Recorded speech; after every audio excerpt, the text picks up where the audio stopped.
आज की इस छोटी सी वीडियो में दोस्तों हम बात करेंगे कि गेहूं में पोटास ना डालने से क्या क्या नुकसान होगा। अगर हम पोटास डालना चाहते हैं तो किस टाइम तक हमें गेहूं की फसल में पोटास डाल देनी चाहिए, मात्रा क्या लेनी चाहिए और कितनी बार हमको डालना पोटास ज़रूरी हो जाता है। तो चलिए दोस्तों वीडियो शुरू करते हैं। अगर आप चैनल पर नए हैं तो चैनल को सब्सक्राइब कर लीजिएगा। मैं सतीश आपका STR खेती में एक बार फिर से स्वागत करता हूँ।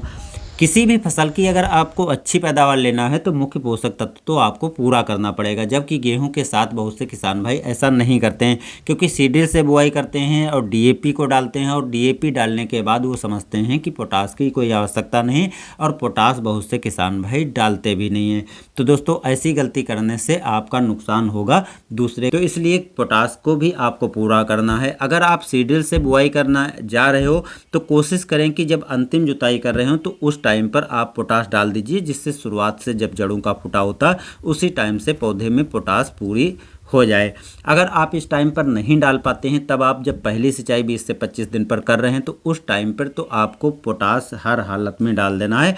अगर इस टाइम पर पोटास नहीं डालते हैं तब दोस्तों आपका काफ़ी ज़्यादा इसी टाइम के बाद नुकसान होना चालू हो जाता है और लास्ट में यदि 50-55 दिन पर आप पोटास डालते भी हैं तो उसका इतना फ़ायदा नहीं मिलता है। तो इसलिए आपको शुरुआत से ही पोटास कोशिश करें कि पहली बार ज़रूर डाल दें। और दूसरी बार आप पोटास कब डाल सकते हैं, जब गबोड़ अवस्था में गेहूँ आ गया है या बाली निकलने वाली है, तो इस टाइम पर आप दो तरीके से पोटास पूरी कर सकते हैं। या तो आप इस टाइम पर जब सिंचाई कर रहे हो तो सिंचाई करने के बाद जो है मिट्टी में 10 किलोग्राम पोटास लेकर के और डाल दीजिए, मिट्टी में डाल सकते हो। या तो आप 13-0-45, अगर आपको लगता है कि नाइट्रोजन की कमी है तो 13-0-45 की 1 किलोग्राम मात्रा लेकर के गबोड़ अवस्था में स्प्रे कर देना चाहिए। और अगर नाइट्रोजन की कमी नहीं दिख रही है तो 0-0-50 उर्वरक की 1 किलो मात्रा लेकर के आपको स्प्रे कर देना चाहिए। बाली निकलने के बाद स्प्रे करने से दोस्तों गुणवत्ता खराब होती है, तो बाली निकलने के बाद आपको नहीं डालना है, इसी टाइम पर पूरा कर देंगे तो और भी अच्छा फ़ायदा आपकी फसल को मिलेगा।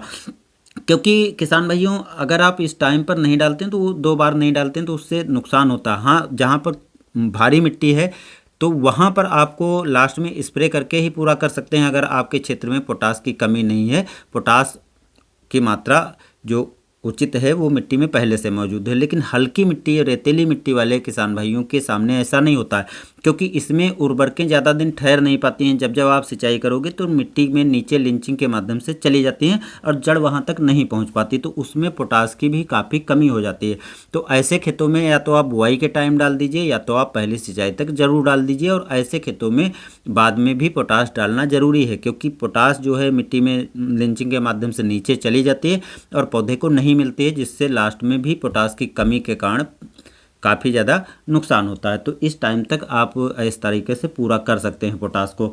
अब पोटास अगर आप नहीं डालते हो तो क्या नुकसान होता है, डालते हो तो क्या फ़ायदे होते हैं। दोस्तों चलिए हम फ़ायदों के बारे में बताते हैं, आपको पता चल जाएगा कि हम नहीं डालेंगे तो क्या नुकसान होंगे।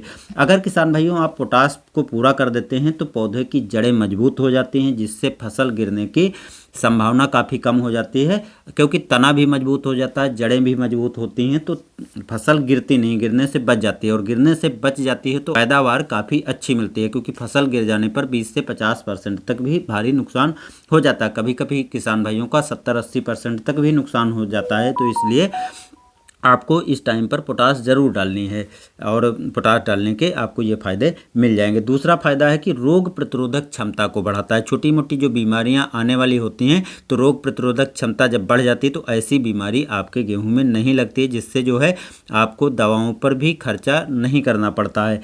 तीसरा फ़ायदा है कि फसल समय पर पककर तैयार हो जाती है, क्योंकि पोटास अगर नहीं डालते हो, नाइट्रोजन की मात्रा आप बढ़ा करके डाल देते हो या आखिरी में डाल देते हो तो फसल काफ़ी लेट चली जाती है, जिससे उत्पादन गुणवत्ता तो काफ़ी ख़राब होती है, इसके साथ साथ पकने में भी लेट जाती है।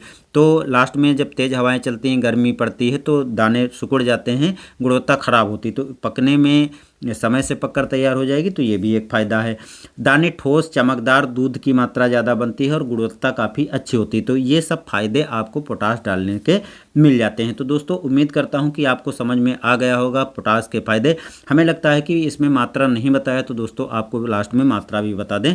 आप प्रति एकड़ 25 किलोग्राम म्यूरेट ऑफ पोटास जो 60% की आती है उसकी डालना है। यदि आप दूसरी माध्यम से पोटास की पूर्ति करते हैं तो मात्रा को बढ़ा या घटा सकते हैं। तो इस तरीके से आप बुआई के टाइम या पहली सिंचाई पर जो 25 किलोग्राम मात्रा है उसको डालना है और लास्ट में आप स्प्रे करके या 10 किलोग्राम मात्रा सीधे खेत में डाल करके पोटास को पूरा किया जा सकता है और इसके पूरे बेनिफिट भी आपको ज़रूर मिलेंगे। तो बस दोस्तों, मिलते हैं नए वीडियो में। धन्यवाद।